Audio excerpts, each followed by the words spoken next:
우리가 신앙생활 하다 보면은, 믿음 생활 하다 보면은 이 믿음이라는 말을 자주 사용하죠. 믿음이 있어야 된다. 믿으세요. 어떤 분은 무슨 질문하면 무조건 믿으세요. 뭐 그런 분도 있고. 그런데 뭘 믿으려는 거야 도대체? 예수를 믿은지, 예수님을 영접한 지 얼마 안 된 사람이라든가, 아니면 교회 오래 다녔어도 그런 질문을 하는 분들도 있을 것 같아요. 도대체 뭘 믿는 건가? 뭘 믿으려는 건가? 정작 무엇을 믿고 어떻게 믿어야 되는지에 대한 명확한 이해가 부족한 경우가 많습니다. 그러니까 성경의 가르침에 따라서 이 믿음이 뭐냐, 믿음의 본질을 탐구하고 무엇을 어떻게 믿어야 되는지, 여기에 대한 이야기를 나눠보겠습니다. 뭘 믿으라는 거야? 무엇을 믿으라는 것인가? 믿음의 내용이죠.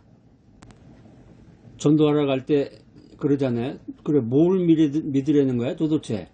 예, 첫 번째는 하나님과 하나님의 말씀을 믿으셔야 됩니다. 그 믿음의 대상은 무엇보다도 하나님 자신이죠. 히브리서 11장 6절에 보면 믿음이 없이는 하나님을 기쁘시게 하지 못하나니 하나님께 나아가는 자는 반드시 그가 계신 것과 또한 그가 자기를 찾는 자들에게 상 주시는 이심을 믿어야 할지니라. 여기서 계신 것이라는 말은 하나님께 나아가는 자는 반드시 그가 계신 것과 그랬잖아요. 여기서 계신 것은 이 말은 어떤 존재를 인정하라는 말이 아니에요. 단순한 존재의 인정이 아니라 하나님이 살아계시고 하나님이 역사하신다. 이걸 믿으려는 거예요. 이게 이런 믿음이 없이 잘못된 이 계신 것이라는 말이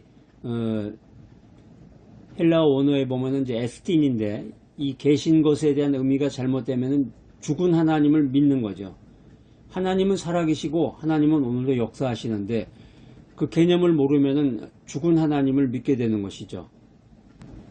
그래, 뭘 믿으려는 거야? 두 번째는 예수 그리스도의 구속의 사역을 믿으시기 바랍니다. 로마서 10장 9절에 보면 내가 만일 내 입으로 예수를 주로 시인하며 또 하나님께서 그를 죽은 자 가운데서 살리신 것을 내 마음에 믿으면 구원을 얻으리라.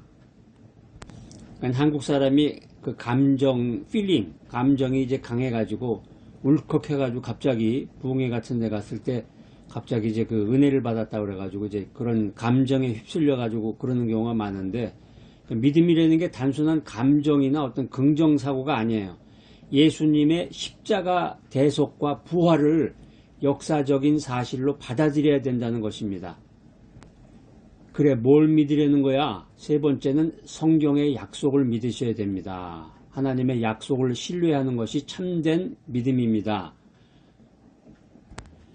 창세기 15장 6절에 보면은 아브라함은 하나님의 말씀을 믿음으로 의롭다 하심을 받았어요. 여기서 아브라함이 믿은 것은 단순한 확신이 아니라 믿습니다. 단순한 자기 확신이 아니라 하나님의 신실하심이었습니다. 자, 그럼 이제 더 한 단계 나아가서 어떻게 믿으라는 것인가? 믿음의 방식인데요. 어떻게 믿으라는 건가? 첫 번째는 신뢰와 순종입니다. 신뢰와 순종. 히브리어로 이 믿다라는 단어가 이제 아만인데, 이 아만은 확고히 세우다라는 미닝을 가지고 있습니다. 구약은 히브리어로 쓰여져 있고 신약은 헬라어로 쓰여져 있는데, 구약에서 말하는 믿다는 아만이라는 단어고, 신약에서 나오는 헬라어는 피스튜오라는 말입니다. 피스튜오. 이 피스튜오라고 하는 것은 단순한 지적인 동의가 아니라 전적인 신뢰와 의지를 포함합니다. 전적인 신뢰와 의지를 포함한다. 그러니까 믿음은 하나님을 신뢰하고 그분의 말씀에 따라 행동한다. 이걸 의미하는 거예요. 이제 점점 더 구체화되죠. 믿습니다. 그냥 믿습니다. 예전에 우스갯소리로 믿습니다 주여 믿습니다. 그러니까 덮어놓고 믿지 마시고 성경책을 열어놓고 믿으세요. 뭐 이런 분도 있더라고요. 그러니까 믿음이라는 게 어떤 결심, 감정에 따라서 믿습니다 이러는 게 아니라 하나님을 신뢰하고 그분의 말씀에 따라서 행동을 해야 돼. 행동을. 이게 성경에 나와 있어요. 히브리서 11장 7절에 보면은 노아는 아직 비가 내리지 않았는데 하나님의 말씀을 믿고 방주를 지었다. 이 방주라는 게 홍수가 났을 때 그 안전하게 그 물 위에 뜨게 만들어진 아주 특이한 그런 커다란 배인데, 방주라는 게 비가 내리고 홍수가 내려야 그게 필요가 있는 건데, 노아는 비가 내리지도 않았는데 방주를 만들었단 말이에요. 하나님의 말씀을 믿고. 이게 믿음이 단순한 사고의 개념이 아니라 삶의 결단과 행동으로 나타나는 것이다. 이것을 히브리서 기자가 우리들에게 전해주는 메시지입니다.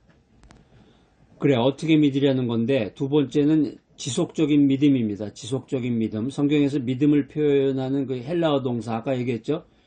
피스튜오는 현재형으로 사용이 되는데, 이게 뭘 얘기하는 거냐면, 믿음이 일회성 사건이 아니라 지속적인 신뢰와 관계 속에서 유지되어야 된다라는 것입니다. 남녀 간의 사랑도 마찬가지잖아요. 잠깐 만나가지고 불같은 사랑을 했다. 이게 아니라 꾸준히 어떤 지속적인 신뢰 속에서 관계가 유지되어야 그 사랑의 감정이 유지되는 것처럼, 우리가 하나님 사랑합니다, 주여 하나님을 믿습니다 이랬는데 그게 한순간 그냥 무슨 어느 산에 기도원에 가가지고 할렐루야 하다가 그냥 감정적으로 그렇게 한 게 아니라, 일회성 사건이 아니라 지속적인 신뢰와 지속적인 관계 속에서 유지되어야 된다라고 하는 것입니다.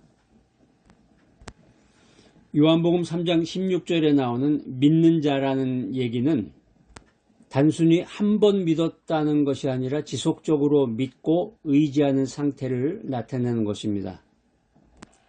그래, 어떻게 믿으려는 거야? 세 번째는 시련 속에서의 믿음입니다. 야고보서에 보면은, 야고보서 1장 2절 이하에 내 형제들아 너희가 여러 가지 시험을 당하거든 온전히 기쁘게 여기라. 이는 너희 믿음의 시련이 인내를 만들어내는 줄을 너희가 알미라. 이런 가르침이 있는데, 믿음은 이 말씀을 통해서 우리가 깨달을 수 있는 믿음은 시련 속에서도 하나님의 선하심을 신뢰하는 것이고 흔들리지 않는 신앙을 통해서 연단이 된다라고 하는 것입니다.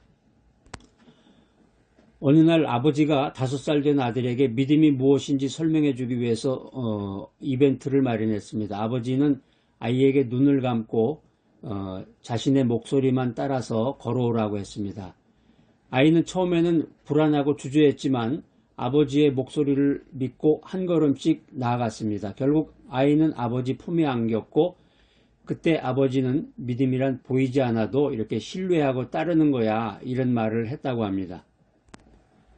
우리의 믿음과 신앙도 마찬가지죠. 보이지 않는 하나님을 신뢰하면서 그분의 말씀을 따라갈 때, 말씀을 따라가는 거예요. 말씀을 따라갈 때 어떤 감정이나 어떤 결심을 가지고서 나가는 게 아니라 그분의 말씀을 따라 나아갈 때 결국 안전한 하나님의 품에 안기게 된다라고 하는 것입니다. 우리가 신앙생활하면서 하나님과 그분의 말씀을 믿어야 됩니다. 하나님을 믿고 하나님의 말씀을 믿어야 되고 예수 그리스도의 구속사역을 믿어야 되는 거죠. 또 믿음은 어떤 지적인 동의가 아니라 우리 인생 속에서 순종과 행동으로 나타나야 된다라고 하는 것입니다. 성경 말씀 많이 듣고 성경을 많이 통독도 하고 이런 어떤 지적인 동의가 아니라 지적으로 많이 안다. 네? 내가 그거 알아요. 다 알아요. 그래서 교회에서 목사님이 제일 무서워하는 사람이 신학 공부하신 장로님이라고 그러잖아요. 많이 아는데 믿음이라고 하는 것은 어떤 그런 지적인 동의가 아니라 그 인생 속에서 진짜 순종하는가, 행동하는가, 이게 중요한 거죠. 그러니까 믿음의 길은 때때로 어느 때는 어둡고 보이지 않지만 하나님을 신뢰하면서 나아가고 걸어가는 사람에게는 반드시 주님의 약속이 이루어질 것을 믿으시기 바랍니다.